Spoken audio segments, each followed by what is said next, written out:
dentro de su familia o como estudiantes, o de repente algún caso que hayan escuchado de dolor, ¿no? Quiero, quiero tocar este tema porque, como les había dicho, hablar de dolor es hablar de la patología más frecuente motivo de consulta en un servicio de medicina física y rehabilitación. De 10 pacientes atendidos, 7 vienen por dolor. No importa en dónde, pero vienen por dolor. Se supone musculoesquelético, ¿no? No vienen por dolor en el ovario, pues. Dolor musculoesquelético, ¿no? Muchos vienen por referencia, por consulta externa o por interconsultas. Entonces, les pregunto, muchachos, ¿alguno de ustedes ha escuchado, por ejemplo, de algún, como les dije, de diferentes motivos, eh, cómo, cómo el paciente viene o cómo se expresa cuando tiene una patología que les causa dolor? Vamos.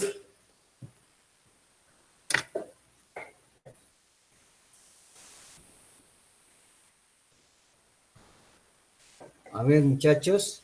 Bueno, si va para animar ¿Quieres entonces, forma de sobre presentación? todo a las personas que están mal, yo les pido participar porque también es una forma de motivarlos a que sigan estudiando, pero también vamos a ver su interés pues, en aprender, ¿no? Vamos, cualquiera. Ya, vamos, Cristiano. Doctor, normalmente estas personas que vienen por dolor, depende de dónde sea el dolor para que tenga diferentes signos para nosotros determinar cómo viene la persona. Digamos, puede venir cojeando por dolores en la rodilla, puede venir cogiéndose el hombro por dolores en el hombro. Normalmente estos pacientes son fracturas, luxaciones que no han sido bien rehabilitadas y no han sido bien curadas. Y eso Muy se vuelve bien, crónico. muy bien. Vamos dando lugar a otros compañeros. Son 2 horas, hoy día creo que va a sobrar el tiempo, incluso para la otra exposición, ¿no? Vamos, siguiente, otro. Muy bien, Glicerio. Doctor, ¿Ya doctor, quién? disculpe. Renzo Renzo Aguirre, Gabriel. doctor. Ya, muy bien. Vamos, Renzo. En el caso de que un paciente venga con dolor, normalmente este va a estar acompañado de sintomatología vagal. El paciente, al nosotros revisarle las funciones vitales, puede presentar frecuencia cardíaca elevada, puede presentar quizás una desaturación y una taquipnea. El paciente puede estar hiperventilando, puede estar con sudoración, señala dependiendo de dónde es el dolor con un tono de voz quejumbroso, tiene en algunas ocasiones posiciones antálgicas, ¿no? Dependiendo también de dónde sea, pero principalmente eso. Ya, vamos, siguiente. Después comentamos cada uno de vuestras participaciones. Doris Alejandra Huiza Flores.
Muy bien, Doris. Vamos, seguimos acá en Secretaría. Heidi Guamán, Waldir Amao. Vamos. Doctor, buenas tardes. En este caso, para evaluar primero el dolor, tenemos que utilizar la mnemotecnia Alicia Peca, ¿no? Tenemos que partir de la aparición del dolor. Por ejemplo, Alicia Peca, preguntar, a ver, ayúdame con, vamos, recordamos. ajá, pero sería con la A, por ejemplo, la aparición del dolor, ¿no? O sea, desde cuándo le está doliendo. La P sería de periodicidad, ¿no? Cada cuánto le duele. En este caso también podríamos asociarle los síntomas que presenta el dolor. La intensidad también del dolor. En este caso, por ejemplo, en un infarto de miocardio, el paciente va a venir con dolores a nivel precordial y él te va a decir, no, el dolor se irradia hasta, no sé, hasta mi hombro izquierdo, hasta mi brazo o hasta el cuello, ¿no? En ese caso también podríamos evaluar ese punto, la Muy bien, concomitancia de los síntomas y tengo. así, ¿no? Muy bien, vamos, Erasmo, Waldir Erasmo. Sí, doctor. Eso, bueno, ya hablaron lo general, ¿no? De características del dolor. En cuanto a la evaluación, ¿no? Hablaron sobre la localización, la intensidad, el carácter, la calidad y la cronología, ¿no? Me parece muy interesante, doctor, averiguar, ¿no? Si el paciente tiene, en cuanto a la cronología, si su dolor es agudo o crónico también, porque podemos ver que las características de un dolor agudo son diferentes a las de un crónico, ¿no? La finalidad, la duración, porque en un dolor, el dolor puede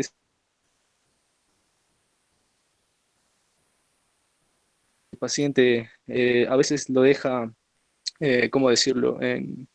No puede hacer sus actividades diarias un dolor casi destructivo, ¿no? Para el cuerpo.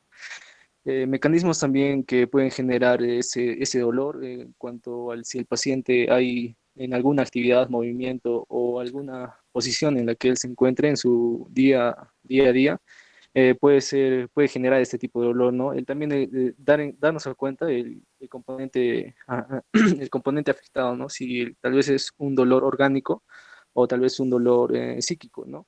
Que a veces podemos ver, ¿no? En cuanto al dolor, hay pacientes que solo sienten el dolor, pero hay momentos en que desaparece también eso, ¿no? También vemos a veces que el dolor puede llegar a ser incluso agotante en algunos pacientes y también hay que ver si en cuanto a la adaptación de este dolor, ¿no? Si es un dolor crónico, vamos a ver si hay alivio o adaptación ante este, ¿no, doctor? Muy bien, muy Doctor, bien, muy bien. disculpe, Siguiente, vamos. doctor, disculpe, tal vez me pueda anotar la asistencia, por favor, es que entré un poquito tarde. Allá estás participando para que se te conceda la asistencia. Vamos, siguiente, siguiente. Estamos en Doctor, participaciones. eh, ¿me escucha? Sí, Ingrid. También se tiene que diferenciar, doctor, el dolor inflamatorio del dolor muscular como tal, ¿no? Hay ciertas diferencias que se tienen que considerar, como por ejemplo el tiempo del dolor, ¿no? Solamente el inflamatorio va a durar más de una hora y también, por ejemplo, pasa con la actividad física, pero el dolor que es muscular o esquelético propiamente, sí, pues empeora más bien con la actividad física, ¿no? Ya, Eso pienso. muy bien, vamos. Yo ahorita estoy anotando por sobre todo muchos aportes que lo vamos a hablar y vamos a resumir porque también es importante lo que están diciendo. Y además todo eso Doctor, viene, por ejemplo, en casos clínicos para poder diferenciar el tratamiento sobre todo, ¿no?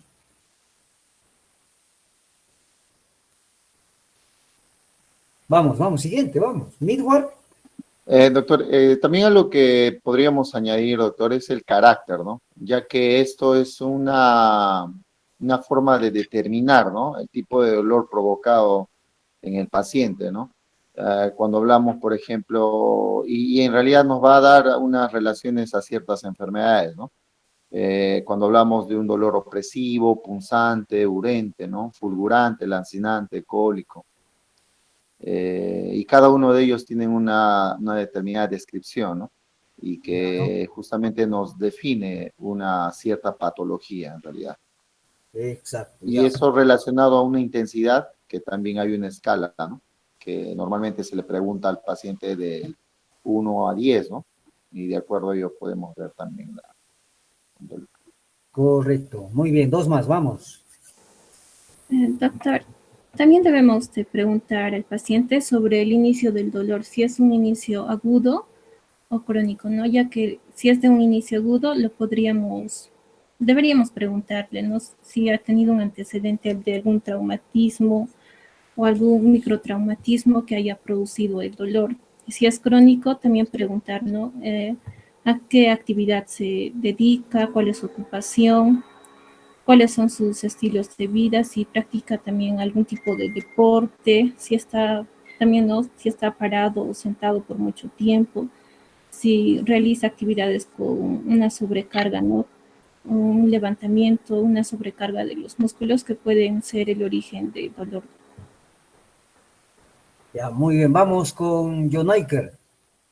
Sí, doctor. También mencionar que para diferenciar más lo que es una patología inflamatoria como la fibromialgia y el dolor miofacial, se deben tener en cuenta la frecuencia, ¿no? Si es que la frecuencia es mucho más alta en la fibromialgia en cuanto a la afectación a mujeres, en cambio en el dolor miofacial es igual la frecuencia entre varones y mujeres. También se debe tener en cuenta algunos puntos de distribución sensibles, ¿no? Por ejemplo, en la patología inflamatoria existen los puntos tender y como vimos en la dolor miofacial están los puntos gatillo, ¿no? O puntos trigger. También mencionar lo de la rigidez. En la patología inflamatoria generalmente es generalizada, en cambio en el dolor miofacial se limita a una región, ¿no? Es regional. Muy bien, ya, listo. Necochea, Noelí ya participó. No, doctor. Ya, vamos, Doctor. terminamos contigo, vamos. Bien, doctor. Bien, también hay que tomar en cuenta lo que es el atenuante o se alivia con algo, ¿no? Se alivia la posición o se alivia también en algún momento del día, si calma algún momento del día o si tal calma con algún medicamento. Pero hay que tener mucho cuidado con eso, porque ahorita la mayoría de las...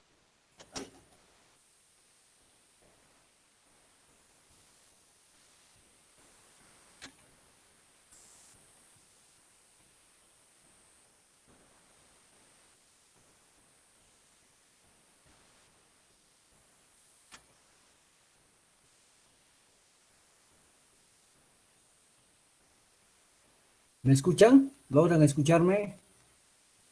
Sí, doctor, sí se le escucha. Ya, muy bien. Habiéndolos escuchado, vamos a partir por lo siguiente.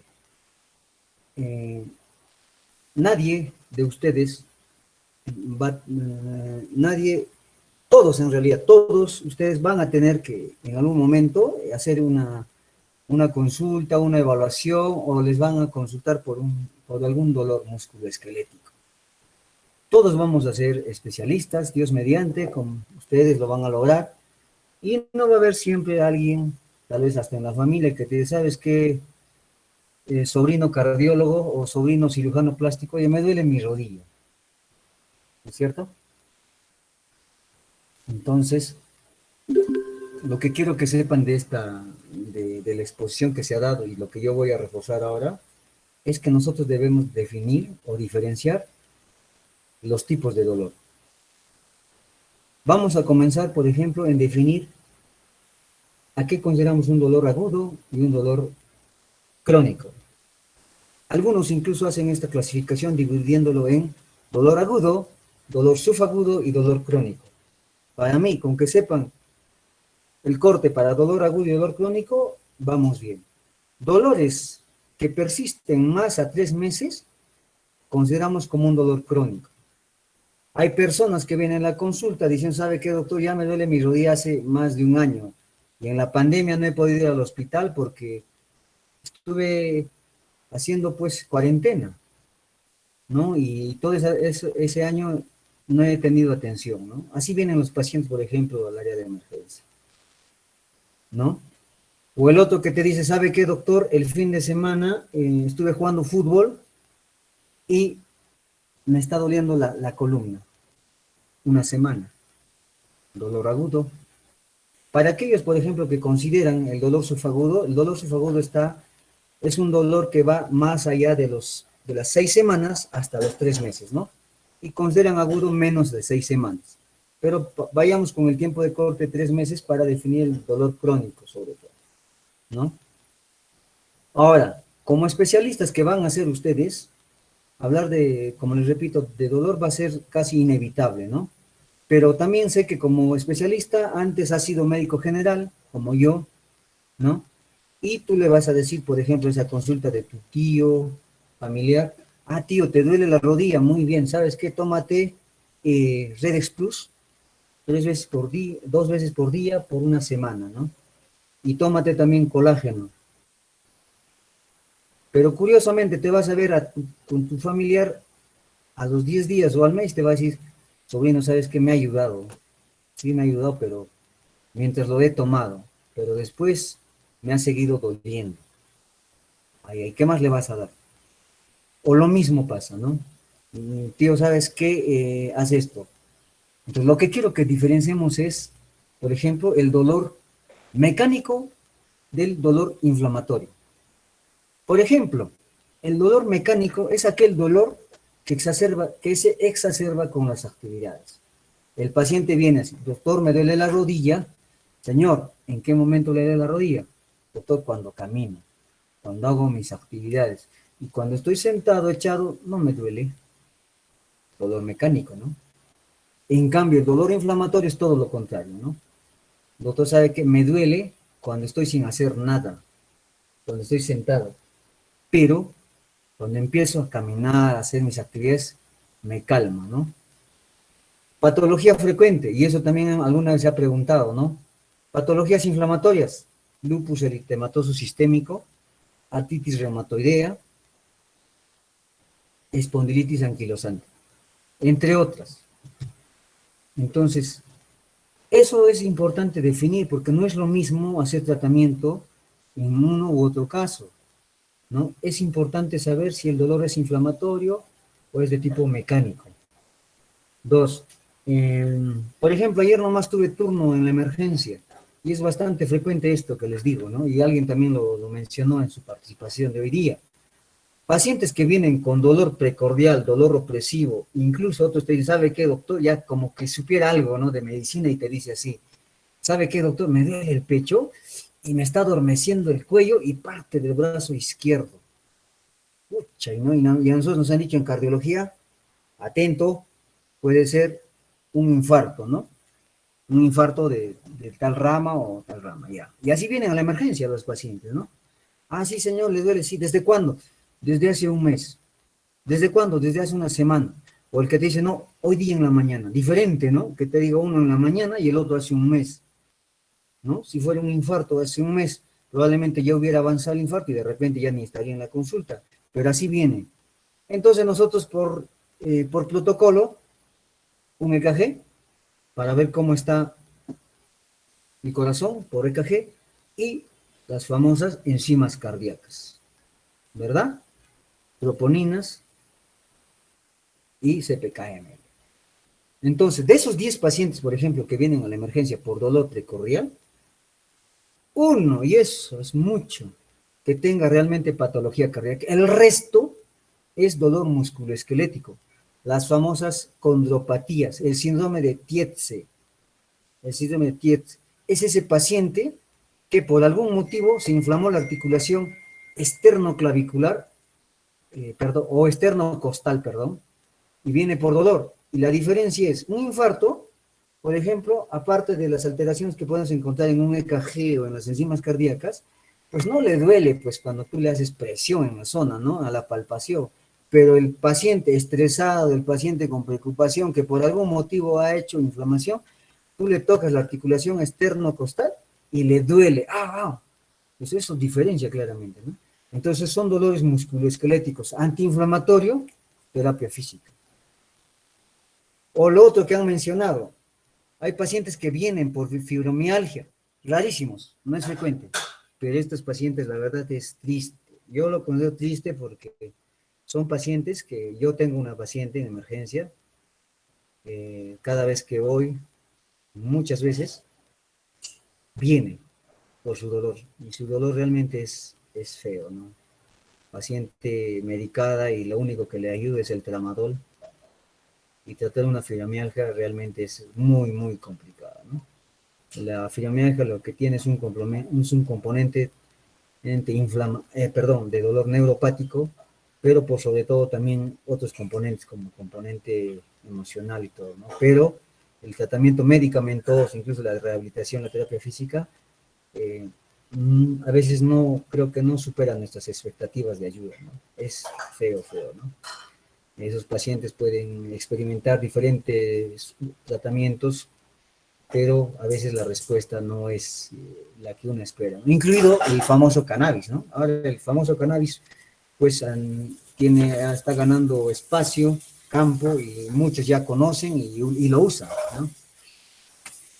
Hay otros dolores, por ejemplo, que también se ve y es bueno compartirlos, ¿no? Por ejemplo, lo que me ha pasado a mí en las emergencias, lo que he podido ver a veces, ya son, por ejemplo, cuadros de dolor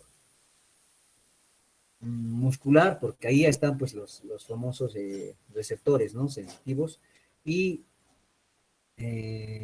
la afección a nivel sensitivo, ¿no? En el caso, por ejemplo, de los famosos herpes, ¿no? Tú vas a la emergencia y no sabes cómo describir tu dolor. Te evalúan y no encuentran nada, pero vas al día siguiente, por la misma molestia, y empiezas a ver las famosas vesículas herpéticas, ¿no? La afección en un dermatoma, ¿no? Ustedes saben que el herpes nunca va a cruzar la línea media, ¿no?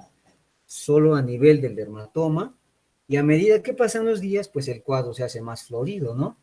Las famosas vesículas empiezan a pasar a reventar, a hacerse costra, hay una coloración a nivel de la zona afectada, las características del dolor, ardor, dolor intenso, ¿no?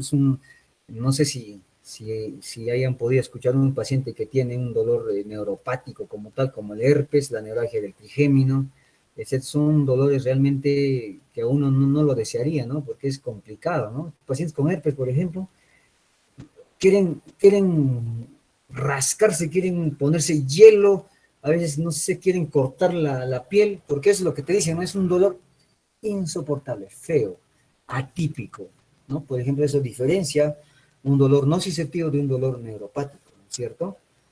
O, por ejemplo, los dolores neuropáticos del paciente amputado, ¿no? Han visto un paciente que ha sido amputado, por ejemplo, pongamos por una neuropatía diabética, un pie diabético amputado, y el paciente, a pesar que ya no tiene la extremidad, sigue refiriendo que le duele esa zona, ¿no? Ese se llama el famoso síndrome del miembro fantasma, ¿no? Entonces, y así, ¿no? Podemos hablar de diferentes ejemplos de dolor, pero vayamos separando uno de otro, ¿no? En el caso del dolor inflamatorio y crónico, hay que diferenciar esas características, ¿no? Y con ello, por ejemplo, cuando a mí me viene un paciente que me dice, ¿sabe qué, doctor? A mí me duele, sobre todo cuando estoy en reposo, así, entonces a mí me pone a pensar en una enfermedad inflamatoria tipo autoinmune, ¿no? Y ese paciente yo no es que a la primera consulta le diga vaya a terapia, yo le pido exámenes, por ejemplo, como PCR, velocidad de sedimentación, factor reumatoideo, y por ahí me sale pues una artritis reumatoidea, ¿no? O si no, me iba a descartar eso y ver otras posibilidades. Por eso es importantísimo la evaluación. Muchos de ustedes que han participado han dicho lo que se debe hacer. Desde que el paciente entra ya se le ve cómo está incluso la fascia, si le duele o no. No es lo mismo que venga un paciente y te diga, ¿sabe qué, doctora? Me duele mi tobillo porque ayer jugué fútbol, ¿no? Y está tranquilazo. Pero hay otros que vienen realmente con una fascia dolorosa, que desde que ya lo ves, se debe ser un EVA de 9/10 por lo menos, mínimamente, ¿no? A ver, un casito les comparto el día de ayer que me tocó, y esto es, en la rehabilitación es común, ¿no? Y también para que ustedes aprendan. Pacientes, por ejemplo, con enfermedad cerebrovascular, que han tenido un cuadro, por ejemplo, de derrame cerebral, y viene, por ejemplo, a los 2 o 3 meses, como ayer la señora vino, ¿no? Tuvo el ACV en enero, la afección ha sido en el hemicuerpo derecho, claro, derecho, afección del miembro superior y miembro inferior derecho, y tenía una afección en el lenguaje también, ¿no? Una disartria, leve, porque se le entendía cuando hablaba, pero esta señora, a sus hijas le decía, ¿no? Me duele el brazo, le decía, ¿no? Me duele el brazo. Y yo cuando le pregunto, ¿dónde te duele? Apúntame dónde te duele. Y me señalaba el hombro. Ay, para mí, pues, esto es lo que se ve en los pacientes con lesión central, ¿no? ¿Qué pasa? Estos pacientes, como tienen la pérdida, la afección motora en el miembro superior derecho, vamos a ponerlo, entonces a veces no les han aconsejado que deben adoptar, por ejemplo, ergonomía, ¿no? Ergonomía en la casa para el asiento o algo. Entonces, ¿qué pasa? Por gravedad, la articulación glenohumeral, o sea, la articulación del hombro, empieza a afectarse. ¿En qué sentido? La cabeza del húmero, por gravedad, empieza a descender. ¿No ven que este paciente no es que está moviendo todo el día los manos, sino que está con un déficit motor, y encima lo dejan colgando ese miembro sin un apoyo a nivel del codo? Entonces, esa articulación, la cabeza humeral, empieza a descender con los días, ¿no? Pasa un día, pasa 15 días, un mes, 2 meses, nadie se da cuenta, pero a la paciente le empieza a doler. Entonces, es la famosa el famoso cuadro de síndrome del hombro doloroso del paciente hemipléjico por luxación de la articulación glenohumeral. La cabeza del húmero empieza a descender, se luxa y ese dolor es terrible. Terrible. Por eso al paciente, ¿sabe qué, señora? Le duele por esto. ¿Me entiende? Y ahora le digo, en tu silla de ruedas, en tu cama, lo que sea, me vas a poner una almohada que sostenga el codo, a fin de que ya no haya ese efecto, pues, por gravedad, ¿no? Un descenso. Nosotros estamos en constante actividad todos los días, movemos la mano, no tenemos ningún déficit motor. Esa paciente con déficit motor, como les digo, pasado el tiempo, nadie le orienta, por gravedad se termina luxando. Y ese es el famoso, como les repito, hombro doloroso del hemipléjico, que está descrito en la bibliografía, ¿no? Y bueno, necesita obviamente tratamiento, obviamente, ¿no? Entonces, cosas que deben recordar. Dolor agudo, dolor crónico. Inflamatorio, mecánico. Ahora, cuando nosotros establezcamos bien claro las diferencias, por ejemplo, que se ha tocado en dolor nociceptivo versus dolor neuropático, ahí va a estar el secreto del tratamiento. Porque si tú haces una buena diferencia entre qué clase de dolor, ya no le vas a dar, pues, por ejemplo, el famoso naproxeno, el famoso paracetamol, ibuprofeno, meloxicam, entre otros, a un dolor neuropático, ¿no? Al paciente que le quema y le arde, eso existe. El paciente viene diciendo, ¿sabe qué, doctor? Me quema la espalda. Quema. Me arde, yo siento que me están pasando rocoto. Quiero ponerle hielo. Cortamos la llamada. O el de la rodilla, doctor, ¿sabe que ya me duele mi rodilla? ¿Cuánto tiempo ya está? Doctor, estoy más de un año ya con este dolor. Quema, doctor, no sé, así viene el paciente. El otro dice, no, doctor, siento adormecimiento, hormigueo, las famosas ciáticas, ¿no? Las famosas lumbociáticas. Entonces, esos pacientes, por las características del dolor, por la fisiopatología que se ha explicado, necesitan pues tratamientos, chicos, como, por ejemplo, tramadol, ¿no? Tenemos tramadol vía oral, tramadol vía endovenosa. Tenemos, por ejemplo, las famosas gabapentinas, que aparte de ser anticonvulsivantes, también tienen un efecto a nivel de lo que es el dolor neuropático. Pregabalina, las famosas codeínas, amitriptilina. Entonces, mi persona, por ejemplo, dentro de la especialidad, sabemos discernir eso, ¿no? Incluso como médicos, ya, eso en confianza les digo, a veces, por ejemplo, como el caso que te decía del sobrino este que le da tratamiento para la rodilla, es que a veces no diferencia eso, y tú le das y pues no mejora. Pues tú le das un fármaco que por ejemplo, es para el dolor, por lo menos te va a decir, sí, doctor, sí, sobrino, me ha aliviado, ¿no? Bien estoy, pero todavía me molesta, pero sí me ha ayudado bastante lo que me has dado, ¿no? Entonces, porque si tú le das a un dolor que no corresponde al fármaco, es gastar tu plata y sobre todo tu imagen, ¿no? Entonces, este doctor no sabe, no huele. Y así es, muchachos. Pacientes por dolor a montones. Consultas con diferentes especiales. Una de las especialidades más consultadas es traumatología. Me duele la espalda, traumatólogo, ¿no? Me duele la rodilla, traumatólogo. Piensan que ahí está la solución, ¿no? Y bueno, pues algunos solucionan, otros no. Pues todo rebota a rehabilitación. El dolor siempre van a caer en rehabilitación. Entonces, hay que saber discernir, muchachos, ese temita de lo que es dolor nociceptivo versus dolor neuropático.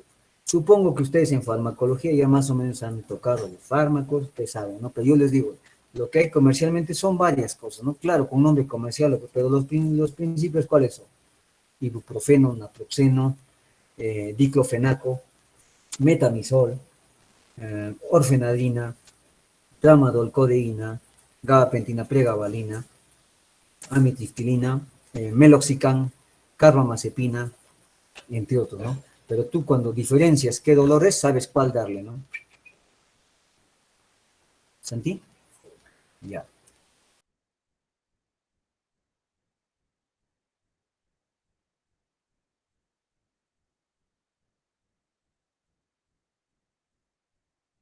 Entonces, muchachos, estamos claros. Cuando hablen de dolor musculoesquelético, yo no estoy hablando, por ejemplo, de dolor de ovario, no estoy hablando de gastritis, no. Estoy hablando de dolor musculoesquelético, eso es frecuentísimo.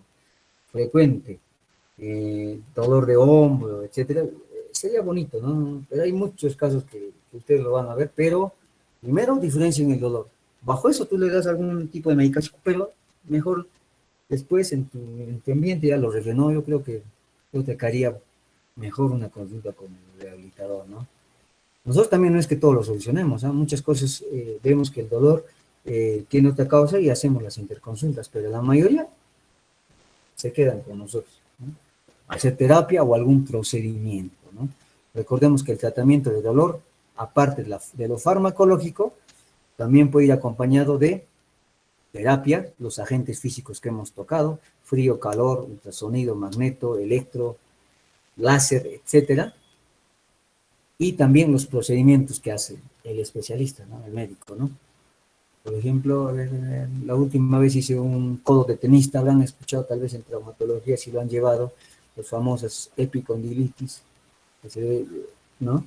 Pues esa, por ejemplo, el señor, en el caso que vi yo, era un señor que había hecho hasta más de 30 terapias y dice que no va, ya no quiere, le ha estado su plata, no me ayuda, pues viene de otra forma.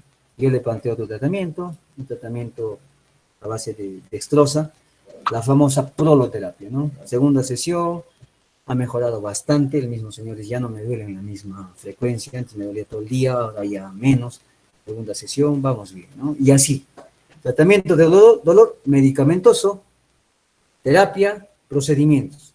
Ahora, no olvidemos también otras cosas, ¿no? Por ejemplo, es importante a veces saber diferenciar cómo viene el paciente, ¿no? Un paciente a veces viene y tú ya desde que está entrando ya te das cuenta, ¿no? Y a veces están también los famosos componentes emocionales, pues. Alguno de ustedes también dijo, ¿no? Hay pacientes que pueden estar afectados por otro motivo, ¿no? Como pacientes hasta psiquiátricos, tal vez, ¿no? Entonces eso también, ahí no olvidemos, ¿no?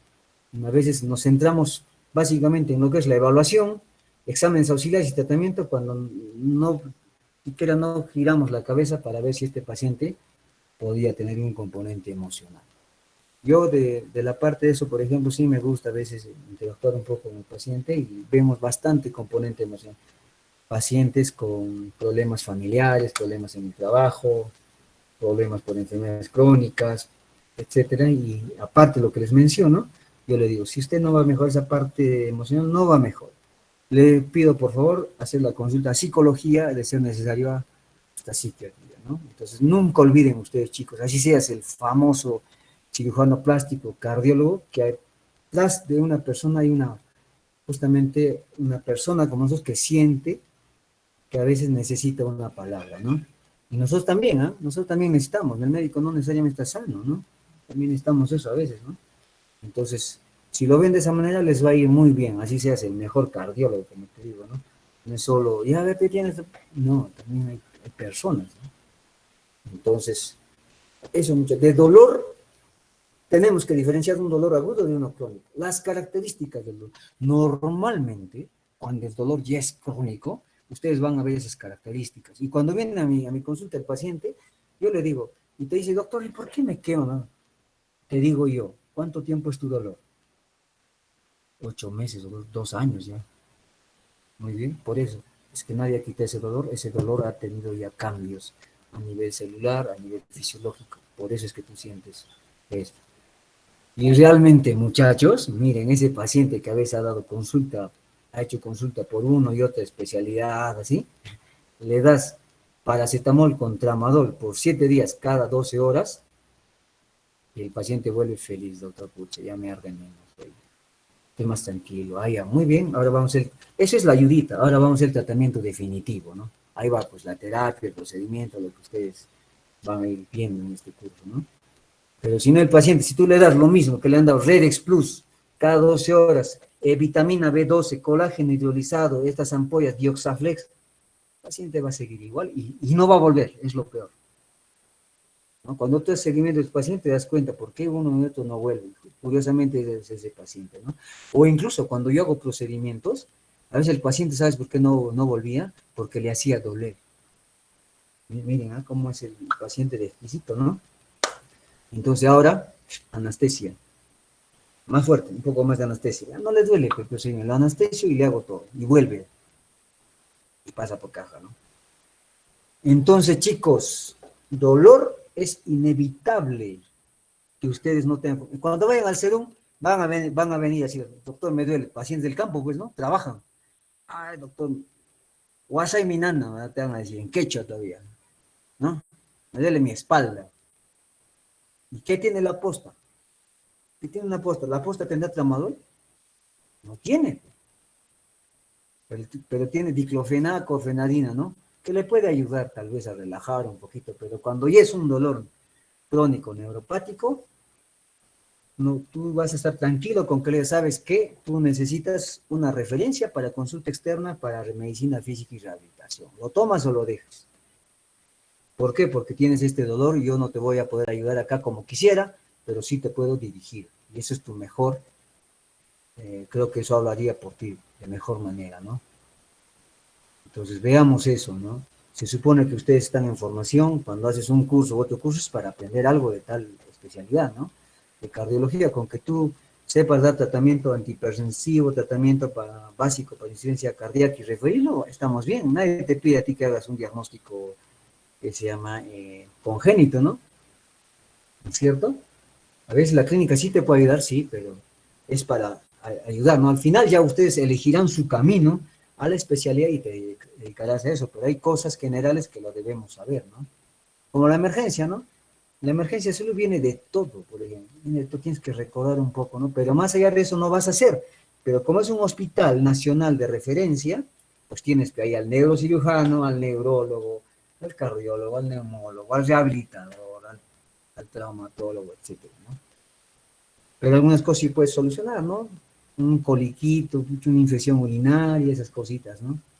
Entonces, para eso es importante. Muy bien. Dolor es bien bonito, ¿eh? Y la verdad, así entre nos, dolor es lo que a mí me gusta más, me he dedicado a dolor, de lo que es la especialidad, porque la especialidad tiene muchos campos, niños, centrales, comunicación, etc. Pero no, dolor es lo que quiero. Y finalmente, yo soy especialista en rehabilitación por haber conocido dolor. Si no, tal vez hubiera renunciado, y es la verdad, ¿no? Muy bien, vamos a terminar con la exposición. Creo que es chiquitita lo que falta de tratamiento de miofacial, ¿no? Miofacial, que también es frecuente. Vamos a por dolor, por ejemplo. Ese paciente, por ejemplo, que tiene síndrome miofacial, donde tú le encuentras la banda tensa, el famoso punto gatillo y el dolor referido, que te grafica plenamente un cuadro de síndrome miofacial, han dicho las compañías que han expuesto, por ejemplo, puede ser hasta postural, ¿no? Un paciente crónico por postura que poco a poco desarrolla un síndrome miofacial, o el paciente que por trabajo, movimiento repetitivo tiene un síndrome miofacial. Entonces, a veces este síndrome miofacial confunde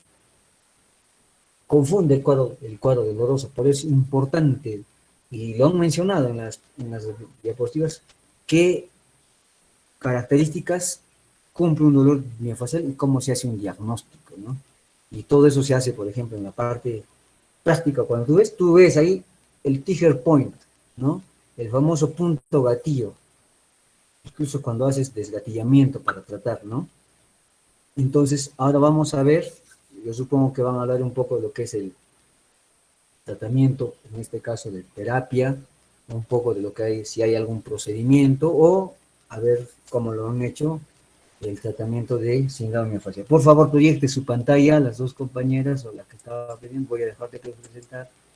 Vamos, tenemos todavía 1 hora.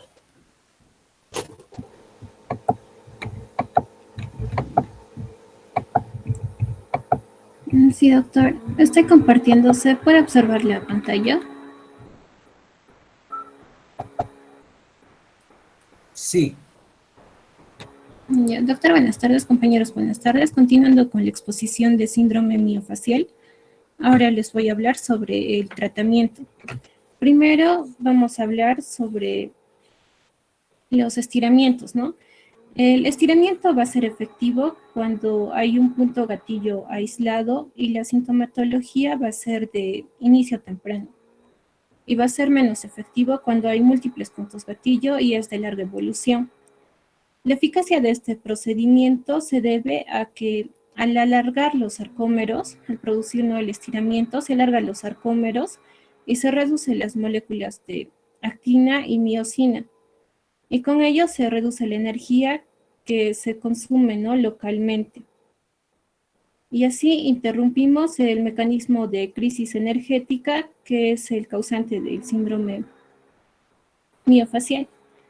Para este procedimiento es necesario que esté precedido de la aplicación de un vaporizador refrigerante que va a producir el enfriamiento, ¿no?, inhibiendo así el dolor. La técnica adecuada va a depender de la educación, de la cooperación y de la preparación del paciente. Primero debemos de identificar el punto gatillo sobre la banda tensa, ¿no? Luego, la piel que va a recubrir el punto gatillo se debe de anestesiar con un aerosol de vapocolat en toda la longitud del músculo.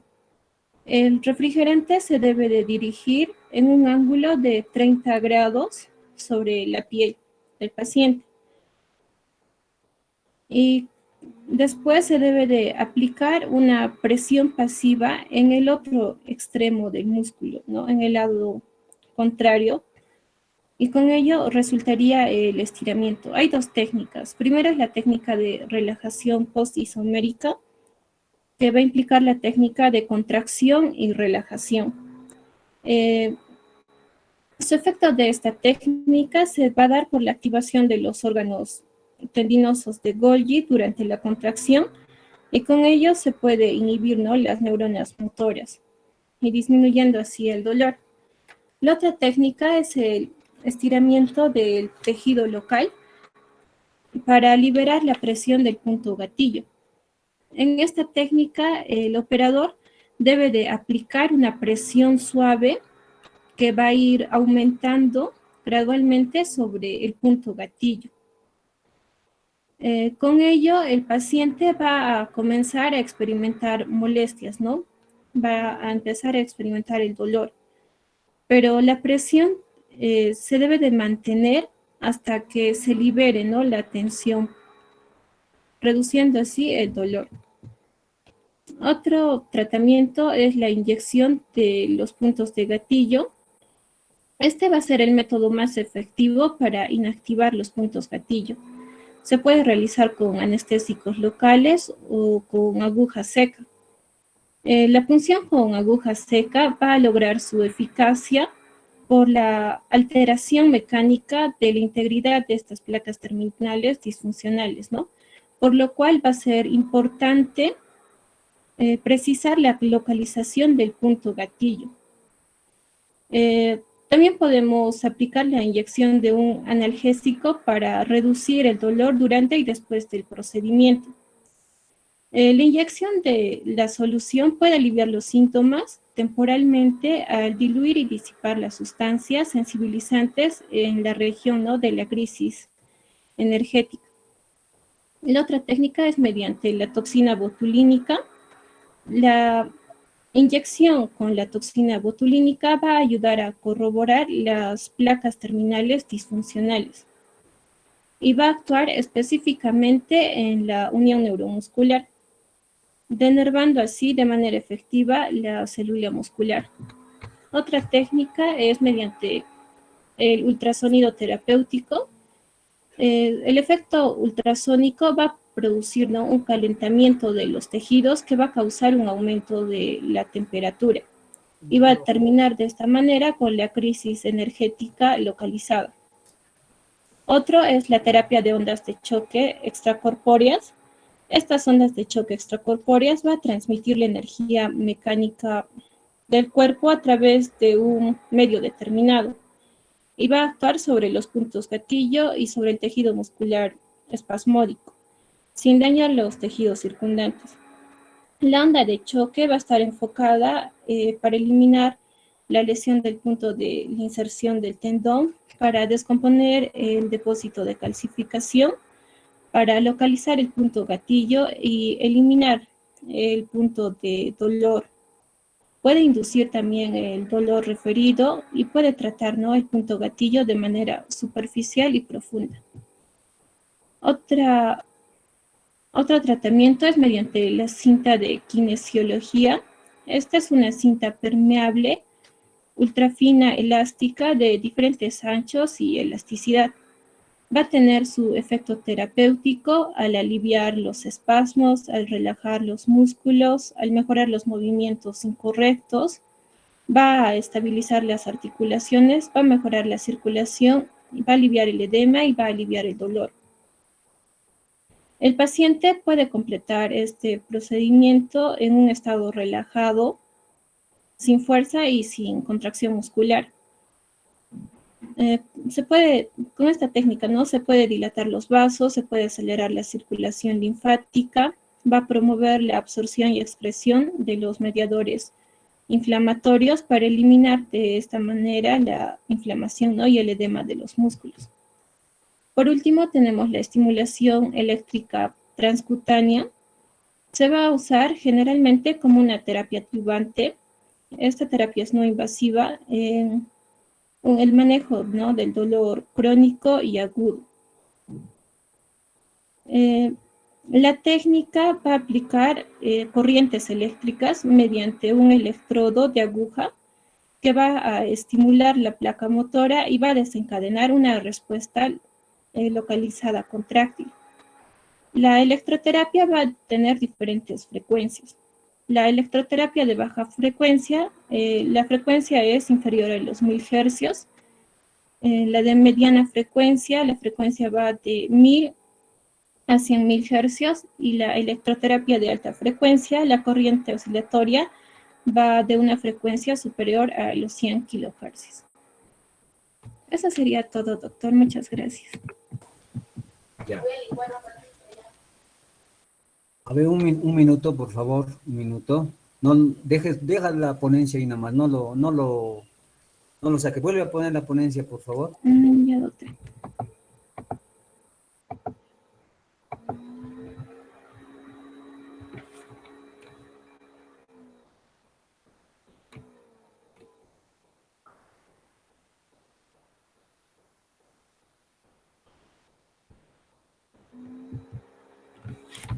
Me ha gustado la última parte del tratamiento. Quiero mostrarles algo. Ponga, por favor. Ahí, esa, la primera, del punto gatillo que está haciendo punción seca. Arriba. Una más. Ahí. ¿Puedes agrandar tu pantalla, por favor?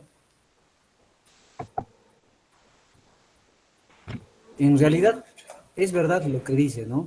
Cuando tú haces diagnóstico de un síndrome miofascial, pues el síndrome miofascial se va a basar, pues, por sobre todo, qué grupo muscular está afectado, ¿no? Puede ser tu músculo cuadrado lumbar, puede ser tu trapecio. En este caso, lo que está agarrando en la figura, la parte superior, es el trapecio. Ustedes se ubican, estamos acá a la cabeza, el trapecio está haciendo la palpación, pero ya seguramente ubicó el punto gatillo y la aguja, en este caso se llama aguja seca o punción seca. ¿Por qué? Porque es una aguja común y corriente que no tiene nada, pero también hay la aguja húmeda o punción húmeda. Por ejemplo, en una jeringa yo preparo la solución a colocar, por ejemplo, nosotros hacemos desgatillamiento con aguja húmeda o punción húmeda, con lo que es cloruro y lidocaína. Le pongo, por ejemplo, 3 cc de lidocaína y 7 de cloruro. Ubico el punto gatillo, pero a diferencia acá, esta debe ser una aguja de acupuntura, ¿no? A diferencia de esta aguja de acupuntura, yo uso mi jeringa con mi aguja y llego a este punto gatillo acá. Y realmente ocurre, pues, lo que ha dicho. Empiezas tú a liberar por alteración mecánica de esas placas, a liberar. Y es increíble, ¿eh? Yo recuerdo en la residencia, un señor, yo era R2, claro, R2 un paciente con hombro doloroso.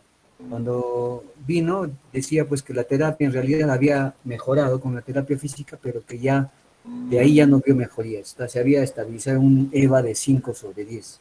Si vino con 8, 9, lo bajaron a 5, pero de 5 ya no bajaba, ¿no? Y bueno, le dije, después de evaluarlo, te voy a hacer desgatillamientos, porque encuentro puntos gatillos a nivel del supraespinoso, del infraespinoso, y el paciente venía. Yo recuerdo, le he hecho 3 desgatillamientos Después del primero, que lo vi a la semana, porque esto lo hacía semanalmente, el paciente vino feliz. Me dijo, doctor, ¿y por qué no me dijo antes que usted podía hacer estos procedimientos? Es que nadie me lo había presentado, pues señor, le digo, recién lo estoy conociendo en la consulta. El señor feliz. Y es inmediato. Tú haces un desgatillamiento y ese rato el paciente dice, me siento más suelto, hoy puedo levantar mi brazo, ¿no? O en pantorrillas. Con las pantorrillas, los gemelos están también con un síndrome facial, les hace su desgatillamiento seco, húmedo, excelente. Es una técnica. Este tema yo lo voy a dar, esa es la parte de procedimientos fisiátricos, es uno del desgatillamiento. Entonces, como su compañera dice, incluso usan toxina botulínica, ¿no? Entonces, esto se hace, ¿no? Acá está haciendo un desgatillamiento seco, pero si le pusiera una sustancia en una jeringa sería desgatillamiento húmedo. Pero acá supongo yo que ya ubicó el punto gatillo y ahí le está dando, ¿no? Es parte del tratamiento, ¿no? Eso es a veces la parte de procedimientos que tenemos, ¿no? La siguiente, por favor. Ya esto ya sabemos, es parte de agentes físicos, el ultrasonido, ¿no? Sabemos que tiene un efecto antiinflamatorio, mecánico, que produce alivio, ¿no? Las famosas ondas de choque también son equipos modernos que básicamente acá hay que programar la máquina y colocar en la zona afectada y empieza a trabajar solo la onda, ¿no? La siguiente, por favor, la siguiente. Esa es parte de lo que es agentes físicos. Muy bien, esto. No sé si ustedes habrán visto en algunos deportistas o algunas personas que usan sus famosas banditas estas de colores, ¿no? En el término criollo, nosotros lo conocemos como los famosos tape, los kinesio tape, taping le llamamos, ¿no? Que hay diferentes colores y efectivamente incluso hay una escuela de tape, de kinesio tape, que pregona pues, el uso de estas bandas, ¿no? Son bandas elásticas, autoadhesivas al cuerpo, se saca el protector y se pegan al cuerpo. Y bueno, sí, la verdad, por ejemplo, pongamos en este caso una paciente con artritis reumatoidea, con hombro doloroso, a la paciente con artritis reumatoidea a veces no sabes qué ponerle, ¿no? Como es un proceso inflamatorio, a veces el calor le empeora, el frío no le cae bien y no sabes qué ponerle, le pones taping en el hombro y maravillosamente te dice, doctor, estoy mejor. Yo no pongo taping, no quiero poner taping, no quiero saber nada del taping. Antes lo hacía, pero después cuando recibí algunos cursos dije, no, prefiero enfocarme en lo que es tratamiento más invasivo, ¿no? Lo mío es agujas y procedimientos médicos, ¿no? Yo no coloco corticoides, chicos, ¿ya? Yo no uso corticoides para nada. Esas famosas infiltraciones de los años 90, pues con corticoides, eso está borrado. Más perjuicio hace un corticoide, no colocas eso, colocamos otro tipo de sustancias. Entonces esto existe. Lo colocan muchos licenciados que hacen la terapia, el famoso kinesiotaping, justamente por esos efectos que hacen, pero cuando ustedes vean de repente así están rotando, vean estas famosas cintas, este es los famosos taping, kinesiotaping, sí lo usan. Siguiente. La corriente, hemos hablado de lados de corriente diferentes, ahí hay diferentes tipos de corrientes, entonces eso ya sería también como agentes físicos, ¿cierto? Entonces, un síndrome facial, el medicamento farmacológico cumple una función, la terapia, esto prácticamente es terapia, pues, ¿no? Kinesiotaping, ponen, no le digo a algunos licenciados, corrientes, ultrasonido, estiramientos, terapia, y la parte de procedimiento que nos ha mostrado es ella, el desgatillamiento, que eso lo hace el médico generalmente, ¿no? Entonces, los tres, lo que le dije, ¿no? Medicamentos, terapia y procedimiento, si es posible, ¿no? Siguiente, ya no hay, ¿no? Sí, ya no hay, doctor. Muy bien. Pongan la siguiente ponencia, por favor. Ya he visto el cronograma, ni estamos tan, ¿cómo te digo?, tan relajados porque está cronograma justo para su segundo aporte, me parece. Vamos, el siguiente tema. Son 2 horas. Muy bien, señoritas expositoras, tienen su nota. Muy bien, vamos, comience. Doctor, ¿puede ver la pantalla? Sí, sí se ve, hay que agrandarlo nada más. Son 42 diapositivas. Sí, doctor. Avanzamos hoy. Sí, sí se le escucha. Ok. Bueno, doctor, buenas tardes, compañeros, buenas tardes. En esta ocasión vamos a hablar sobre el desarrollo psicomotor. Eh, bueno, en la tabla de contenidos vamos a ver primero hablar sobre qué es el desarrollo psicomotor, las variaciones de la normalidad, luego la evaluación del desarrollo psicomotor y el test de Milani-Comparetti al final. Bueno, ¿cómo podemos definir este desarrollo psicomotor, no? Lo podemos definir como la adquisición progresiva de habilidades funcionales. Esto es muy importante y esto también indica la maduración del sistema nervioso. Y en esta maduración del sistema nervioso, quienes van a participar principalmente son las dendritas y la mielinización que está a cargo de los oligodendrocitos, ¿no? Entonces, si va a haber alguna falla de esta dendrita o del oligodendrocito, también va a afectar obviamente el desarrollo del sistema nervioso central, lo que va a llevar pues a que estas habilidades funcionales que se deberían desarrollar no se desarrollen con normalidad, ¿no? Este desarrollo psicomotor tiene características, empieza de cefalocaudal, luego de proximal a distal. Siempre los reflejos primitivos van a ser antes que los reflejos voluntarios, como lo vamos a escribir después. Y también hay variación del tono muscular, después va a empezar el niño a hacer flexión, luego va a empezar a hacer flexión y extensión, ¿no? Y tenemos que recordar algo, este no solo es un desarrollo motor, ¿no? Por eso tiene su nombre como desarrollo psicomotor, porque este no solo va a incluir, como dije, el desarrollo motor, sino va a incluir el desarrollo del lenguaje, el desarrollo social y el desarrollo manipulativo que podría tener este niño, ¿no? Entonces, todo esto forma parte del desarrollo psicomotor, ¿no? Si solo, por ejemplo, la parte motora se desarrollaría con normalidad, pero todo lo demás se dejaría atrás, no estaríamos frente a un desarrollo psicomotor, pues, completo o bueno, ¿no? Siempre se tiene que tener en cuenta que es más que la evaluación motora. También tenemos que tener un punto importante, ¿no? Cuanto más lejos un niño logre una habilidad en concreto, menos probable que sea normal. ¿Y qué quiere decir esto, no? Como vamos a ver, o sea, por cierto tiempo, digamos, dentro del desarrollo de 0 a 3 meses, lo que vamos a ver, por ejemplo, ahorita es que el niño tiene que tener un seguimiento visual en todas las direcciones. Y bueno, entonces, si este niño, por ejemplo, si se le evalúa de 0 a 3 meses, no va a tener este seguimiento visual o no vemos que va a desarrollar pues está retrasado, ¿no? O sea, dentro de este tiempo ha debido este niño o este bebé, pues, tener esta capacidad, ¿no? Entonces, se dice que es menos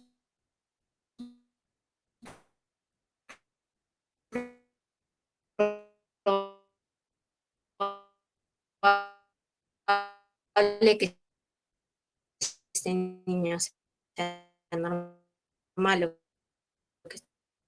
que sea normal, ¿no? Entonces, siempre se tiene que tener eso también en cuenta, ¿no?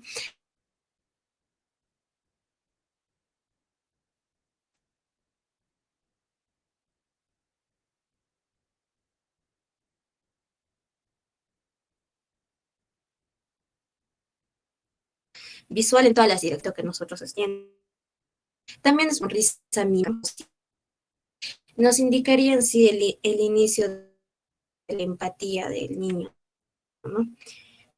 También hay un balbuceo no imitativo, pues balbuceo de daño, quiere algo, quiere pedir algo, por ejemplo, quiere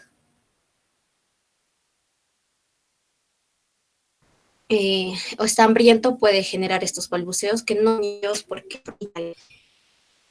también hay una motilidad que es de movilidad a nivel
¿Qué pasó? Doctor, mi conexión se fue por un tiempo. Ya, tu Dis- compañera, la otra parte. A ver, ahí está. ¿Está no, apareciendo? sí, ya le estoy mostrando otra vez, doctor. Ya. Hoy día no sé cómo terminamos. Cosas puntuales. Yo te estoy escuchando. Vamos. Ok, ya bueno, doctor, entonces dentro del desarrollo de 3 a 6 meses, como dije, hay un balbuceo, sigue. También es importante que juegue con su cuerpo. Algo muy común que estos niños hacen es que lleven su mano a la boca, ¿no? Y la comienzan a, por así decir, chupar la boca, chupar el dedo, perdón, y esto es completamente normal, ¿no? Muchos padres piensan que esto o tratan de evitarlo para que no se enferme, pero es algo completamente normal que hacen los niños, ¿no? También aparece el primer volteo ventral, que podemos verlo acá. Ahí empieza la sedestación con su sifosis dorsal y también acá ya la aprehensión está mucho más desarrollada, ¿no? Ya puede coger de manera bimanual, por ejemplo, su juguete, ¿no? En cuanto al desarrollo de los 6 a 9 meses, algo importante en cuanto a su desarrollo social es esta empatía electiva, ¿no? Por ejemplo, si está llorando, si ve llorando a otro niño, puede llorar también porque siente empatía por el niño, ¿no? O también lo puede tratar de consolar. Acá la aprehensión, como ya hemos dicho, está mucho más desarrollada, ya coge su juguete, puede transferir de un lado o de una mano a otra mano su juguete, tiende también a llevarse los juguetes a la boca, los golpea y tiene esta permanencia del objeto, que quiere decir que, por ejemplo, está jugando, digamos, con este caballito y lo suelta y lo va a volver a recoger, ¿no? O sea, lo va a buscar también si es que se le va a otro lado, ¿no? Eso es la permanencia del objeto. Aquí ya empieza un balbuceo que ya es imitativo, ¿no? O sea, puede imitar, por ejemplo, monosílabos que puede ser de mamá o papá, ¿no? Que es muy común que los niños hagan ma o pa. También la sedestación ya está pues sólida. Hay esta reacción de paracaidista cuando se eleva, por ejemplo, a los niños. Empieza la bipedestación, que no está tan fija, ¿no? Va a estar un poco desequilibrada, pero empieza la bipedestación. Y también vamos a ver que estos pacientes pues inician con el gateo, ¿no? Que es donde se van a dirigir de un lado a otro. En cuanto al desarrollo de 9 a 12 meses, ¿qué es lo que se espera? En estos niños ya hay la señalización hacia adelante, por ejemplo, con un índice cuando quieren algo. Acá la aprehensión está pues mucho más avanzada y ya se ve la pinzación, ¿no? Que es agarrar los objetos con el dedo índice y el dedo pulgar. Sigue con la permanencia del objeto que ya había mencionado. Y acá sí hace imitaciones de, por ejemplo, actividades o de movimientos típicos, ¿no? Por ejemplo, si nosotros aplaudimos, acá vemos que el niño está tratando de imitar lo mismo, una como que tratando de aplaudir, y eso también es algo que se ve en estos niños. Imita ya sonidos de, por ejemplo, principalmente de la madre, ¿no? Hay ya expresión de familiaridad, ¿no? O sea, ya reconoce quiénes son las personas que están más cerca de ellas, pues que principalmente son sus padres, pero pues puede reconocer a otras personas que son cercanas a ella, a él, ¿no? Uso medios, ¿qué significa eso? Que, por ejemplo, si digamos jale una pita, sabe que se abre algo, entonces usa estos medios, usa algunos palos para apoyarse, para pararse, digamos, entonces esto significa que usa medios, ¿no? En estos niños también inicia su carácter y su personalidad. La bipedestación ya es un poco más estable y empieza pues la caminata, ¿no? Y eso principalmente, ¿no? Bueno, también tenemos que tener en cuanto al desarrollo de 12 a 18 meses, bueno, por ejemplo, cuando este niño va a estar jugando con un objeto o con un juguete, usualmente la persona que está al frente, que su mamá, por ejemplo, va a mostrar, va a ofrecer y va a tratar de invitarla a jugar, ¿no? Por ejemplo, también ya sabe, ya puede empujar o arrastrar o transportar algunos objetos, puede pasar las páginas, tiene y genera relaciones espaciales, ¿no? Que es principalmente construir, por ejemplo, torrecitas a base de cubos, ¿no? Eso principalmente. También sabe para qué se utilizan los objetos, ¿no? Digamos, este tiene un cochecito y tiene un bebé, digamos, y le empuja, sabe que es para empujar, ¿no? Entonces ya tiene el conocimiento de para qué sirven las cosas, ¿no? También acepta, digamos, algunas órdenes, como también puede llegar a rehusar algunas y abraza, ¿no? Tiende a abrazar también a los padres. Designa a sí mismo y designas qué objetos, por ejemplo, está usando. Repite acciones, usualmente estos niños repiten acciones y se ríen al momento de repetir acciones, y vamos a ver que acá la marcha va a estar mucho más definida, ¿no? Por ejemplo, cuando puede caérsele un juguete, lo agachas, lo recoge y sigue caminando, ¿no? Entonces su marcha ya va a estar más estable también, ¿no? También anda con los objetos en la mano, eso es también algo muy común, y también supera obstáculos, ¿no? Especialmente, por ejemplo, si hay rampas, puede subir y bajarlas, pero obviamente con un poco de dificultad, pero sí puede también subir las escaleras, ¿no? Uno por uno, entonces, podría decir así. Y el desarrollo de 18 a 24 meses, ¿qué es lo que se espera en estos niños? Ya estos niños corren completamente normal, con estabilidad, suben y bajan las escaleras, ya incluso alternando los pies, y ya pueden comer por sí solos porque ya saben llevarse la cuchara a la boca y ya avisan para ir al baño, que también esto es algo muy importante en estos niños. En cuanto al desarrollo de 2 a 3 años, que él se va a esperar, pues en estos niños ya pues tienden a tener un vocabulario más amplio de 500 palabras aproximadamente, ya conecta 2 palabras o ya puede hacer frases pequeñas. El 40% controla esfínteres y esto es bastante importante, ¿no? Porque como hemos visto antes, estos niños tienen que avisar para ir al baño, pero muchas veces estos niños también cuando están jugando, están muy concentrados en su juego, pueden todavía tener una dificultad a controlar estos esfínteres, ¿no? Resuelve ya problemas complejos, como vamos a ver, estos incluso ya pueden agarrar lápices y van a empezar a hacer gráficos, obviamente no van a hacer gráficos o trazas tan definidas, pero ya van a estar empezando a hacer carrabatos, tienen mayor equilibrio cuando están sobre un pie o con las alturas, ya saben, por ejemplo, algunos números, algunas preposiciones, algunas vocales, y imita rutinas domésticas, ¿no? Que es algo también bastante común que hace, y algo muy importante que es que juega con otros niños, ¿no? Esto es también algo muy importante que determina cómo es su desarrollo social. En cuanto al desarrollo de 3 a 4 o 5 años, que es lo que se espera, ¿no? Usualmente ya estos niños van a ir al jardín, ¿no? Entonces, algo también importante que se tiene que tener en consideración en estos niños es el desprendimiento de su mamá. Es difícil al inicio, pues, que se tiendan a desprender de su mamá, pero con el tiempo lo hacen, ¿no? Y esto es algo que es común. Un niño que no se desprende fácilmente de su mamá después de un tiempo que va al jardín, por ejemplo, también es raro, ¿no? Como ellos están en el jardín, empiezan a adquirir otros conocimientos y pues empiezan a tener el por qué, ¿no? Y empiezan a preguntar por qué casi la mayoría de cosas, ¿no? Ya perfeccionan su trazo, ya pueden hacer, por ejemplo, círculos o triángulos, ya reconocen esas figuras geométricas, tiene el concepto numérico aproximadamente hasta el 10, conoce los colores no básicos y los básicos también, cumple órdenes y también es capaz de inhibirse ya, por ejemplo, si algo no quiere hacer, le dice no a su mamá, ¿no? Y surgen emociones secundarias como, por ejemplo, pues, digamos que sienta vergüenza, ¿no? Esos tipos o sustos también puede sentir. En la evaluación del desarrollo psicomotor, es muy importante realizar a todo niño menor de 3 años. La verdad es que debería realizarse incluso hasta los 4 o 5 años, pero usualmente hay este enfoque a los menores de 3 años, ¿no?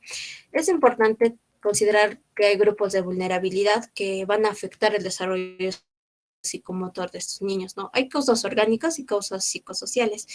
De las cosas orgánicas, pues hay recién nacidos de bajo peso, menos de 1500 gramos, por ejemplo, o que hayan tenido convulsiones neonatales o necesidad de ventilación mecánica, o sea, que hayan estado internados en el hospital por un tiempo prolongado o que hayan estado en UCI neonatal, ¿no? Que hayan tenido hiperbilirubinemia más de 25 miligramos por decilitro, o que su mamá haya tenido, por ejemplo, VIH o alguna enfermedad de transmisión sexual que pueda afectarlo al desarrollo del sistema nervioso central de estos niños, una madre alcohólica, con antecedente de alcohólico y tabaquismo también es importante, infecciones congénitas y que haya tenido imágenes patológicas, algunos trastornos genéticos que obviamente estos sí generan o afectan este desarrollo psicomotor y síndromes malformativos, ¿no?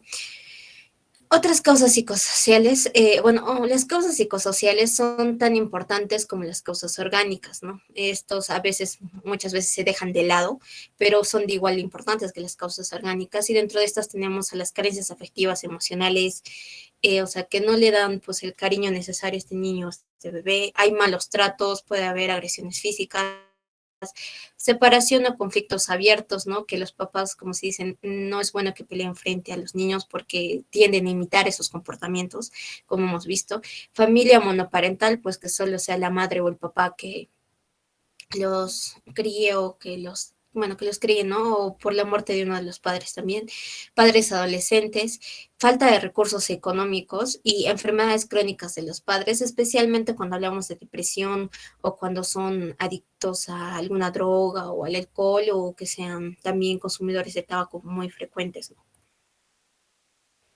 Es importante también la periodicidad. En todas las visitas al pediatra o al CRED se tiene que hacer esta evaluación del desarrollo psicomotor y es muy importante la coordinación entre quienes, principalmente entre el sanitario, bueno, que es la persona que lo va a atender, que puede ser las enfermeras o puede ser el médico, el pediatra, los familiares, porque los padres, especialmente la mamá, es la que está más pendiente de cómo es que se desarrolla su hijo y cuando va a haber algo que pues es anormal para ella o que no le gusta que haga o que pues le parezca raro, siempre le va a avisar pues al médico o a la enfermera que lo va a atender. Y escolar, porque como hemos visto, este seguimiento se tiene que hacer hasta los 4 años, ¿no? Entonces, cuando ya los niños van al jardín, pues hay muchas veces hay maestras que se dan cuenta que algo raro hace o no puede, digamos, hacer trazos que los otros niños ya pueden hacer, ¿no? Entonces, le va a avisar a la mamá y de esa manera también se le va a llegar al pediatra. Entonces, es todo un conjunto y es una coordinación que se debe hacer entre estos tres, ¿no? Puntos clave que tenemos que tener en cuenta es conocer el desarrollo del lactante, conocer la normalidad, también conocer las variaciones, o sea, qué es lo anormal del desarrollo de estos niños, detectar signos de alarma, que es lo que vamos a ver a continuación, y encontrar, y bueno, tener herramientas y recursos que principalmente es la historia clínica detallada, antecedentes tanto de la mamá, del bebé, preguntar a los padres, como dije, cómo es su conducta, cómo es que hace algunas actividades o hace algo que no les parece normal. Se tiene que hacer un test de evaluación, que en este caso vamos a ver el test de Milani y Comparetti, que lo vamos a explicar más adelante, y una buena exploración física, ¿no? Bueno, física y social, ¿no? Porque esto abarca más de eso.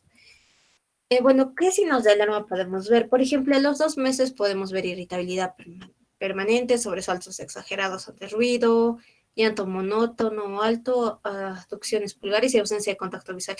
Hay que recordar, ¿no? Que estos niños hacen contacto visual entre los 2 a 3 meses cuando se le muestra un objeto, lo sigue, ¿no? Entonces, si vemos que hay ausencia de esto, pues obviamente que no hay algo que está normal, ¿no? Hasta los 3 meses se podría esperar que pueda hacer este seguimiento visual, ¿no? Pero si pasado los 3 meses no lo realiza, obviamente estamos frente a una anormalidad, ¿no? No hay control cefálico, por ejemplo, si no hay control cefálico a los 3 meses o hay asimetría de actividad en las manos, recordemos que acá se tiene que hacer esta preprensión, si no responde a los sonidos, porque estos niños, o sea, los bebés ya tienden a escuchan los oídos, pero, perdón, escuchan los ruidos, pero acá no lo localizan, en cambio, entre los 4 a 6 meses, sí. Hay ausencias de seguimiento visual que, como lo mencioné antes, y sería algo anormal, y falta la sonrisa social, ¿no? Que, como lo mencioné, también es algo que deberían hacer estos bebés, ¿no? En cuanto a los 4 meses, si hay una pasividad excesiva, no se orienta hacia la voz, como dije, en estos días niños de 4 a 6 meses ya localizan los ruidos, ¿no? Entonces, si no localizan los ruidos, también es algo raro, normal. No responde con sonidos gesturales a la voz ni emite sonidos, ¿no? Porque recordemos, estos niños ya balbucean y balbucean porque pueden pedir algo, necesitan atención, tienen hambre, entonces balbucean. Entonces, es medio raro que en un niño con 4 meses, pues no tenga eso, ¿no? En cuanto a 6 meses, sí hay esta persistencia reflejo de Moro que se va más en vez de entre 2 a 3 meses, incluso menos, que es este reflejo de cuando está echado y se levanta la cabeza, ellos tratan de también como que levantar su cuerpo y levantan sus manos y sus pies, ¿no? Hay ausencia del control del eje corporal. Recordemos que estos niños a los 6 meses ya deberían tener una sedestación. No hay la presión voluntaria, que también es raro. No hay seguimiento visual, que esto debería incluso aparecer aquí. Obviamente que aquí es mucho más raro. Falta de balbuceo, que también es más raro. Y dificultad para la interacción con las personas de su entorno, porque habíamos dicho que estos niños o 6 meses ya tienen la familiaridad con los padres, ¿no? Entonces, si vemos que como que hay una dificultad para la interacción, entonces, o no hay el reconocimiento de la voz de la mamá o del papá, pues es completamente raro, anormal, ¿no? En cuanto a los 8 meses, la ausencia del volteo, ¿no? Recordemos que entre los 6 y 9 meses se hace este primer volteo ventral, ¿no? Entonces, tenemos que tener en cuenta que si no hay hay la ausencia de este volteo, pues es anormal. Asimetría en la aprehensión, pues que se debió desarrollar incluso antes, no dirige las manos a los objetos o no señala a los objetos, no se coge los skis para jugar, y hay un patrón de conducta repetitivo, ¿no? Estos serían signos de alarma. En cuanto a los 9 meses, no hay sedestación sin apoyo, o sea, que no se sienta este paciente, que es completamente raro. Hay estereotipas verbales. Recordemos que a los 9 meses ya van a tratar ya van a balbucear, ¿no? Diferentes monosílabos, pero en estos estereotipos verbales es como que repiten solo un tipo de monosílabo todas las veces, ¿no? Eso también es algo raro. No hace frase de 2 palabras. Incapacidad para ejecutar órdenes sencillas, como hemos dicho, estos niñitos ya pueden ejecutar o pueden realizar órdenes pequeñas, y eso, tampoco acompañan con gestos, no responde ni parece reconocer a su madre, eso, a su nombre, perdón. Eso también es cuando, por ejemplo, la madre le llama y no responde, eso también es raro, porque ya reconoce cuál es la voz de su mamá, de su papá. Incapacidad para desarrollar juegos simbólicos, o sea, no juega con otros niños, no tiene, o sea, no tiene un juego, no sé, no juega de la manera normal en la que un niño podría jugar, no mezcla sus juguetes, no nada, siempre es como que un patrón algo medio repetitivo que hace, ¿no? Entonces, los 36 meses, caídas frecuentes, porque vamos a ver que su marcha no está desarrollada estos niños. Dificultad para subir y bajar escaleras, cuando ya habíamos dicho que estos niños ya tienen esa capacidad de poder superar ese obstáculo, ¿no? No puede copiar, por ejemplo, un círculo, porque vamos a ver que su destreza con lápiz o hacer los trazos va a ser mala. Va a haber una inmadurez verbal, por ejemplo, estos niños difícilmente pueden generar frases, o hay un lenguaje incomprensible, no se comunica con frases cortas, como, pues, es una inmadurez verbal, ¿no? Hay incapacidad de separarse de la madre, ¿no? Como dije, ¿no? Estos niños se les lleva al jardín, ¿no? Entonces, al inicio siempre va a haber una dificultad para separarlos, ¿no? Pero si después, o sea, si después de mucho tiempo aún hay esta incapacidad para poder separarse de la madre, tampoco es algo que se podría decir que es normal, ¿no? Eso es anormal. Dentro de los 4 años, por ejemplo, que no tenga adquisición de conductas básicas, como que no pueda comer por sí solo, tenga trastornos del sueño, o no pueda controlar sus esfínteres a los 4 años, eso sí es anormal. Incapacidad de prestar atención 5 minutos mientras se lee un cuento también, no copia un cuadrado, o sea, que sigue pues con esta afección de no poder, no tiene una traza definida, o sea, no puede hacer trazos definidos, no consigue realizar un puzzle de 4 piezas, o sea, no puede hacer esos rompecabezas, o no usa pronombres personales, o no usa artículos, que estos niños ya deberían articular frases pues mucho más largas. Por ejemplo, si un niño no lo hace a los 4 años, también es algo anormal, ¿no? Que debe dar alerta. Bien, continuando con el tema de desarrollo psicomotor, un punto también importante viene a ser la evaluación del desarrollo afectivo. Siguiente, por favor. Como podemos observar en la pirámide de imagen, esta pirámide es la pirámide del desarrollo evolutivo. Este va a estar conformado por el desarrollo afectivo en la base, también en el desarrollo cognitivo y también el desarrollo social. El desarrollo evolutivo no es más que una construcción que el menor va a realizar incorporando ciertos elementos del mundo externo, por ejemplo, su realidad física, ciertos estímulos, y los va a incorporar hacia su mundo interno. Esta incorporación es justamente posible gracias a un vínculo afectivo que va a tener con sus figuras vinculares, por ejemplo, el papá o la mamá. Por ello es que el desarrollo afectivo está en la base de la pirámide del desarrollo evolutivo, ¿no? Entonces, el desarrollo afectivo permite crear modelos de referencia a través de los cuales incorpora la información necesaria para su desarrollo cognitivo. Y a partir de ambos, es decir, el desarrollo afectivo y cognitivo, se posibilita el desarrollo social. Siguiente, por favor. Entonces, para que haya un adecuado desarrollo afectivo, primero tenemos que diferenciar ciertos términos. Y estos términos vienen a ser interacción, vínculo y dependencia. Interacción viene a ser una relación temporal intercambiable, sin implicación afectiva ni compromiso. En cambio, el vínculo viene a ser una relación en la que ha habido una implicación afectiva, es únicamente de dos, es insustituible. En tanto que la dependencia viene a ser un vínculo afectivo inseguro o negativo, y justamente esta dependencia va a impedir el desarrollo integral del menor. Además que también se debe estimular conductas de apego, por ejemplo, mediante la lactancia materna, expresando el afecto. También debe haber atención a acontecimientos vitales estresantes, como por ejemplo adquisición de ciertos hábitos, como el de la alimentación y el de sueño, ¿no? También debe haber un seguimiento cercano de situaciones de riesgo.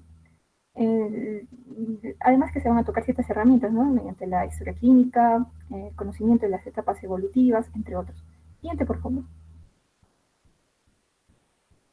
Bien, dentro de los hitos del desarrollo socioafectivo, entre los 0 a 6 meses, básicamente se desarrolla lo que es la sonrisa social. Recordando que estamos tocando aquí lo que son hitos del desarrollo afectivo social, distinto a lo tocado anteriormente. Entonces, lo que se va a desarrollar en este periodo es justamente la sonrisa, la sonrisa social, la sensibilidad justamente hacia las figuras familiares, especialmente hacia la madre, ¿no? La total dependencia hacia la madre porque va a generarse un apego, ¿no? También el pequeño va a desarrollar, va, mejor dicho, a comunicarse mediante el llanto, ¿no? Expresando sus deseos o sus necesidades. Entre los 6 a 12 meses va a presentar un apego establecido, ya sea, por ejemplo, en imagen, como podemos ver al hermano, y también va a protestar por la separación del cuidador, en este caso si se separa de la madre, ¿no? Entre los 12 a 24 meses vamos a ver que acepta mejor la separación de sus figuras de apego, ¿no? Y además que también va a realizar juegos simbólicos, ¿no? O de ficción, por ejemplo, el de usar un palo como un teléfono, ¿no? Y también va a tener por así decirlo, la ausencia de preferencias de género durante el juego. Entre los 2 a 3 años va a desarrollar una autonomía. Esta es una etapa de gran egocentrismo, va a experimentar emociones como vergüenza, culpa, y también va a desarrollar cierto interés por los estados afectivos de los demás. Siguiente, por favor. Entre los 3 a 4 años va a adquirir hábitos de autocuidado, por ejemplo, el de cepillarse, el de vestirse, ¿no? Y también es una etapa de gran egocentrismo. Entre los 4 a 6 años va a desarrollarse por así decirlo, el conocimiento de roles sociales, ¿no? Y de género, por ejemplo, el de jugar a la mamá con una muñeca, ¿no? También va a tener curiosidad por el cuerpo y la sexualidad, ¿no? Va a haber un gran desarrollo también de las fantasías sobre el que va a basar sus juegos. Entre los 6 a 8 años, la amistad va a ser la base en esta etapa, ¿no? Y va a ser más que todo como un apoyo unidireccional. Es una obediencia basada en la reciprocidad, es decir, si yo lo hago, seguramente jugará conmigo. También va a desarrollar habilidades de empatía. Entre los 8 a 12 años, aquí va a desarrollarse lo que es una competencia respecto a los demás, ¿no? Y esta viene a ser buenas si es que van a ser moderadas y sanas, ¿no? Además que también se desarrollan habilidades de comunicación con sus iguales y también con los adultos. Siguiente, por favor. También tenemos que tener presentes ciertos signos de alerta por edades. En este caso, a los 2 meses, por ejemplo, lo que debería ser una irritabilidad permanente. Entre los 3 a 4 meses, la falta de la sonrisa social o que no se orienta hacia la voz, ¿no? Lo que nos podría indicar una hipoacusia. A los 6 meses también, por ejemplo, podría haber dificultad para la interacción con personas de su entorno, ¿no? Entre los 8 a 9 meses, por ejemplo, pueden existir un patrón de conductas repetitivas, es decir, una incapacidad también de poder realizar otro tipo de juegos, entre otras cosas. Entre los 3 a 4 años va a existir la incapacidad de separarse de la madre, ¿no? Esto ya nos podría indicar que es un signo de alerta en este caso, ¿no? Entre los 5 a 6 años, otro signo de alerta sería el insomnio, dificultad al dormirse, ¿no? Entre otros. Siguiente, por favor. Bien, vamos a hablar sobre el test de Milani-Comparetti. Este es un test bastante interesante, que básicamente, siguiente por favor, nos va a permitir clasificar el desarrollo motor desde el nacimiento hasta los 2 años, mediante la evaluación de 27 conductas motoras clasificadas en 2 categorías, ¿no? Tanto las respuestas evocadas como las respuestas espontáneas. Las reacciones de balanceo, las reacciones extensoras defensivas, el enderezamiento y los reflejos primitivos vienen a ser parte de las respuestas evocadas, mientras que las respuestas espontáneas van a incluir el control postural y movimientos activos a través de la postura de desarrollo, por ejemplo, el gateo, la marcha, entre otros. Siguiente, por favor. Bien, la administración del test. El test va a tomar aproximadamente 25 minutos para ser administrado. Básicamente, el manual de Milani nos indica que podría incluso tomarse hasta 15 minutos. Y las herramientas a necesitar básicamente van a ser una colchoneta y el manual para realizar la puntuación. Además, se sugiere que aquellos niños a los cuales se va a considerar en riesgo deben ser evaluados varias veces. Dentro de la interpretación del resultado, cada resultado del test hecho a un niño es registrado en una línea de tiempo del desarrollo normal. Además que el comportamiento va a ser juzgado como retrasado o adelantado si va a diferir por al menos un mes de lo normal, para la edad cronológica dada, es decir, la edad del niño. Así también que las asimetrías también deben ser anotadas si la respuesta es observada solo hacia adelante, por ejemplo, o hacia atrás, o hacia los lados, ¿no? Hacia la derecha, hacia la izquierda.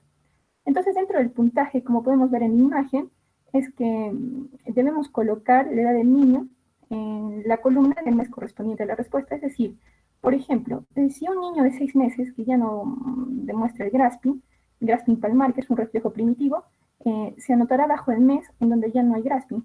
Como podemos ver en la figura 1, donde está el número 6, que es la edad del niño, bajo la línea de donde se debería donde debería desaparecer el grasping, ¿no? Sería en el mes 6. Ahora, en la figura 2, podemos ver, ya también en el caso de que un niño de 6 meses, que digamos demuestra grasping palmar, que por así decirlo es de un niño de 4 meses, en este caso, la edad del niño, que es 6, tendría que estar escrito bajo la línea del número 4, ¿no? Y resaltado en asterisco porque ya vendría a ser una señal de alerta, ¿no? Ahora, también habíamos dicho que las respuestas asimétricas también tienen que ser anotadas, ¿no? Al costado, junto con al lado del asterisco, ¿no? Tiene que ser anotada si es que, digamos, hay alguna alteración hacia el lado derecho o izquierdo, ¿no? En caso se realice la maniobra. Ahora, si una maniobra no puede observarse, debe anotarse como no observado, y si una maniobra es omitida, debe anotarse como no probado. Siguiente, por favor. Bien, en esta imagen tenemos el test de Milani, el original, que más o menos, si no me equivoco, era en los años 70. Y como podemos observar, no sé si lo puedes agrandar, por favor.